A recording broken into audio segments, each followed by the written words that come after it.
فما کان جواب قومہ الا ان قالوا ائتنا بعذاب اللہ ان کنت من الصادقین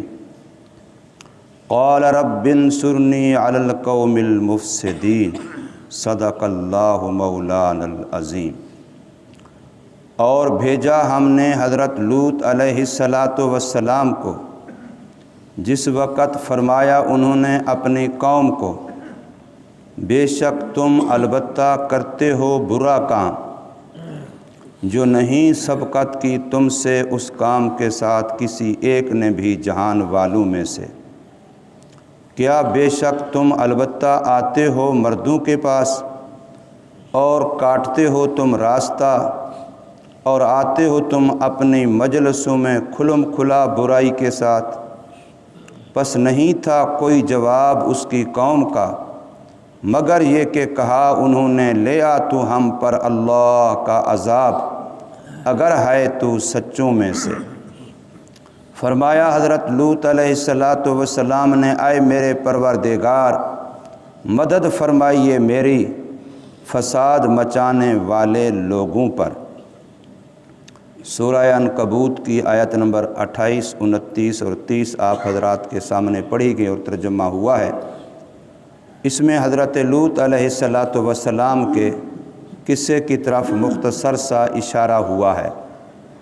حضرت ابراہیم علیہ السلام نے جب ہجرت فرمائی تو حضرت لوط علیہ السلام امتی کی حیثیت سے ان کے ساتھ تھے، اور ان کی بیوی حضرت سارہ علیہ السلام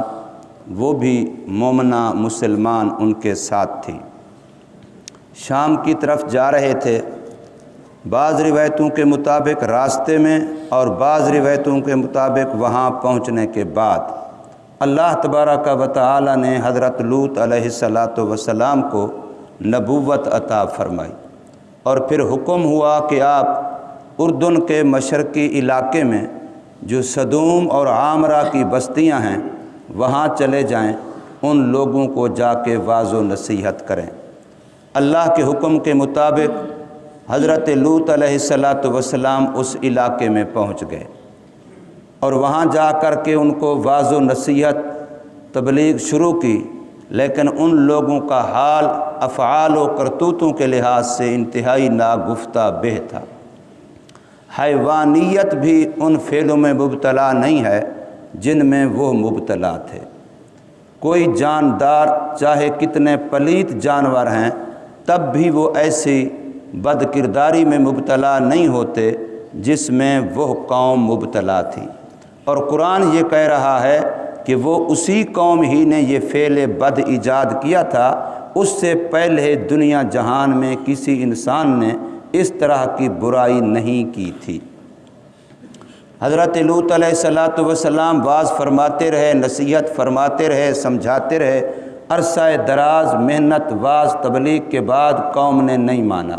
الٹا بلکہ حضرت لوط علیہ السلام سے مطالبہ کر دیا کہ اگر تو اپنی دعوت میں اپنے دین میں سچا ہے کہ ہمارا یہ کام غلط ہے اور خدا کا قہر غضب غصہ آنے کا ذریعہ ہے تو بس وہ عذاب آ جائے ہم پر، تو لے آ اس عذاب کو جس کی تو ہم سے آئے دن باتیں کرتا ہے۔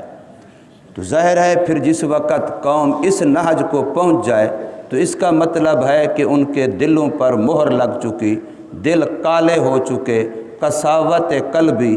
اور دلوں کی سختی اس نوبت کو پہنچ چکی ہے کہ اب خیر خواہی کرنے والا دشمن لگتا ہے،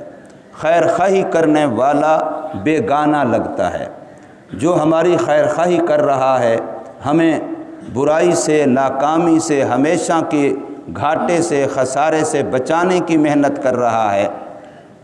تو اس کے ساتھ انہوں نے کوئی اچھا رویہ اختیار نہیں کیا۔ تو پھر حضرت لوط علیہ السلام نے اللہ سے دعا مانگی، رب انصرنی علی القوم المفسدین، یا اللہ یہ شرارتی قوم ہے، یہ فسادی لوگ ہیں، یہ تیری زمین پر بگاڑ مچا رہے ہیں، اب میرا یہاں کوئی نہیں ہے، خاندان کے لحاظ سے، کنبے قبیلے کے لحاظ سے کوئی میرا یہاں نہیں ہے، میں تو اکیلا آیا ہوں۔ اس لیے جب وہ فرشتے اللہ کے عذاب کا پیغام لے کر کے پہنچے تو حضرت لوط علیہ السلام نے ان کو مہمان بنایا، لیکن ساتھ فکر مند بھی ہوئے اپنی قوم کے کرتوتوں کی وجہ سے۔ تو اس وقت بھی انہوں نے اللہ تبارک و تعالی سے یہی کہا کہ اے کاش کہ میرا کوئی مضبوط سہارا ہوتا، رکن شدید کا لفظ بولا، کاش کہ میرا کوئی مضبوط سہارا ہوتا، کوئی خاندان کنبہ قبیلہ میرا ہوتا جو میرا حمایتی بنتا میرے مہمانوں کو بچانے میں۔ تو یہاں پر اللہ تبارک و تعالی ارشاد فرماتے ہیں وَلُوطًا، اور بھیجا ہم نے رسول نبی پیغمبر بنا کر کے حضرت لوط علیہ السلام کو، اذ قال لقومہ، جس وقت کے فرمایا انہوں نے اپنی قوم کو، انکم، بے شک تم، لتأتون الفاحشہ، البتہ ضرور بے ضرور آتے ہو تم ایک ایسی بے حیائی کو، ما سبقکم بہا من احد من العالمین، جو نہیں پہلے کی یہ بے حیائی کسی ایک نے بھی دنیا جہان والوں میں سے۔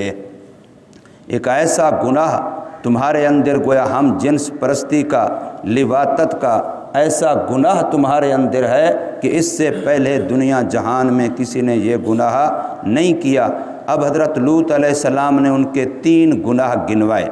اَإِنَّكُمْ لَتَأْتُونَ الرِّجَالَ، کیا تم آتے ہو مردوں کے پاس، یعنی اپنی شہوت نفسانی مرد سے پوری کرتے ہو، نمبر 1۔ نمبر 2، وَتَقْطَعُونَ السَّبِيلَ، اور راستوں پہ ڈاکے ڈالتے ہو،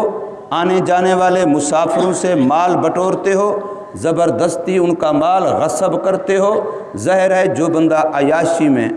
ہوا پرستی میں، نفس پرستی میں مبتلا ہوگا، جس کا آئے دن کام یہ ہوگا کہ میری حیوانیت والی خواہش کہاں سے کیسے پوری ہوتی ہے، تو اس نے پھر حلال تو نہیں کما سکنا، اس نے تو پھر یہی ہے حرام کمانا ہے، اور حرام کما کے چاہے وہ ڈاکے کے ذریعے سے مل جائے، جھوٹ فریب کے ذریعے سے مل جائے، رشوت اور سود کے ذریعے سے مل جائے، اس نے تو پھر یہی کرنا۔ پیسے تو ضرورت ہونے ہیں، اور خصوصاً جو ایسی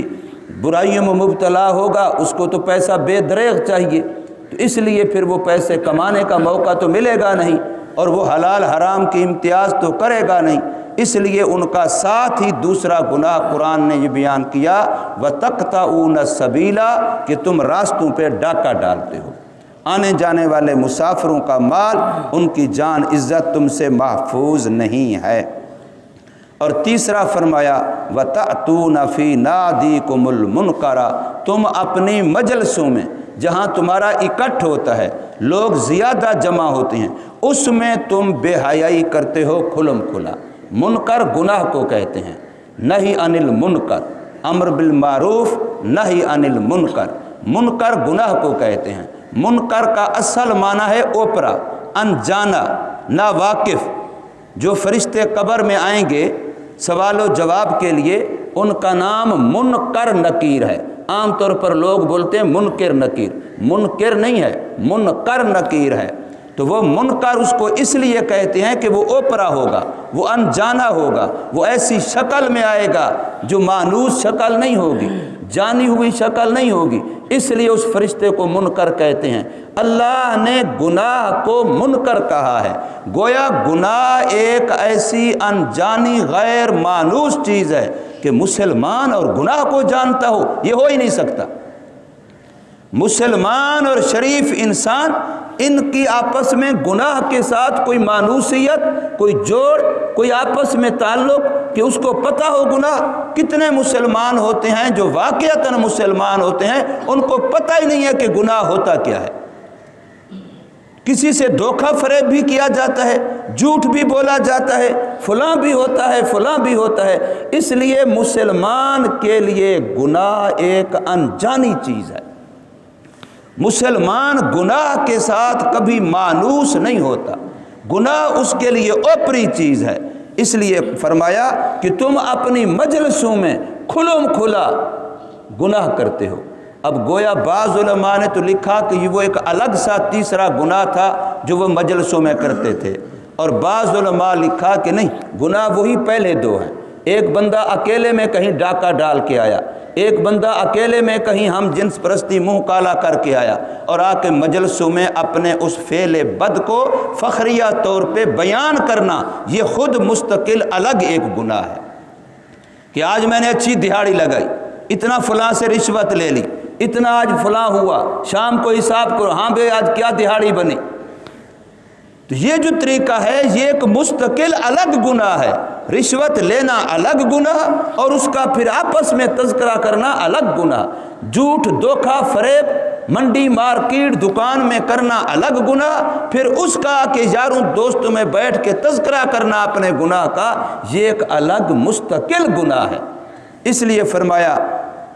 کہ تم لوگ وَتَأْتُونَ فِي نَادِيكُمُ الْمُنْكَرَ، کہ اپنی مجلسوں میں تم وہ کام کرتے ہو جو مسلمان کے لیے مانوس نہیں ہے، وہ اس کے لیے اوپرا ہے۔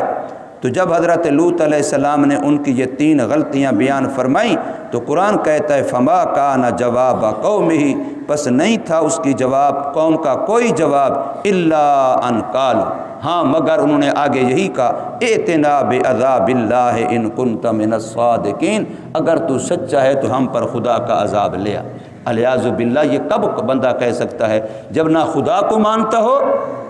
نہ رسول کو مانتا ہو، نہ اللہ کی قدرت کو مانتا ہو، نہ اللہ کی طاقت کو مانتا ہو، نہ تاریخ انسانیت کو جانتا ہو کہ اس سے پہلے کتنی قومیں خدا کے عذاب کا شکار ہو چکی ہیں، ان کو تو دیکھو۔ لیکن وہ بندہ بالکل جانور بن جاتا ہے، اندھا بن جاتا ہے، دل کا معاملہ انتہائی گندا بن جاتا ہے، جس کی وجہ سے وہ کتنی بڑی بات کہہ رہے ہیں کہ اگر تو سچا ہے تو ہم پہ وہ عذاب لے آ، جس کی تو آئے دن ہمیں دھمکیاں دیتا ہے، باتیں کرتا ہے۔ تو پھر حضرت لوط علیہ السلام نے فرمایا رب انصرنی علی القوم المفسدین، اے میرے پروردگار تو میری مدد فرما ان فسادیوں، ان شریر لوگوں کے خلاف، ان کے مقابلے میں اپنی طاقت پہ بھروسہ نہیں کرتا، میں اپنی حقانیت پہ بھی بھروسہ نہیں کرتا، تیری ذات پہ بھروسہ کرتا ہوں، تو ان کے ساتھ نمٹ لے۔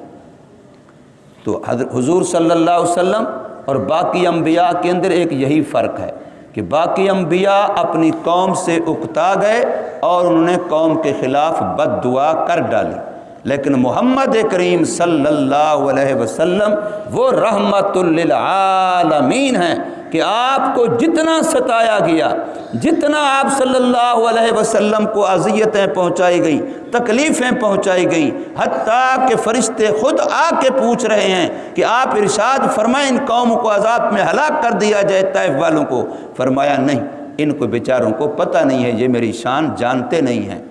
یہ نہیں شاید ان کی نسلوں میں اللہ ہدایت دے دے۔ ایسا نبی، ایسا رحمت والا، ایسا کرم والا، ایسا رؤوف، ایسا رحیم، جو 70 ماؤں سے بھی زیادہ شفیق ہے، ماں بھی ناراض ہو کے دھکا دے دیتی ہے، ماں بھی ناراض ہو کے دامن چھڑا کے چلی جاتی ہے، لیکن میرا محمد صلی اللہ علیہ وسلم۔ لیکن ہمارا حال کیا ہے کہ ہم حضور کی سنتوں کے ساتھ کیا کرتے ہیں؟ ہمیں بھی تو لحاظ رکھنا چاہیے نا، کہ اس لیے کہ ہمارا آخری سہارا وہی ہے، قیامت کے دن کوئی ہمیں نہیں پوچھنے والا ہوگا، اگر سہارا ہے تو محمد کریم صلی اللہ علیہ وسلم کی سفارش کا ہے، اس لیے ہمیں اس کا لحاظ رکھنا چاہیے۔ اللہ تبارک و تعالی ہمیں سمجھ نصیب فرمائے، عمل کی توفیق۔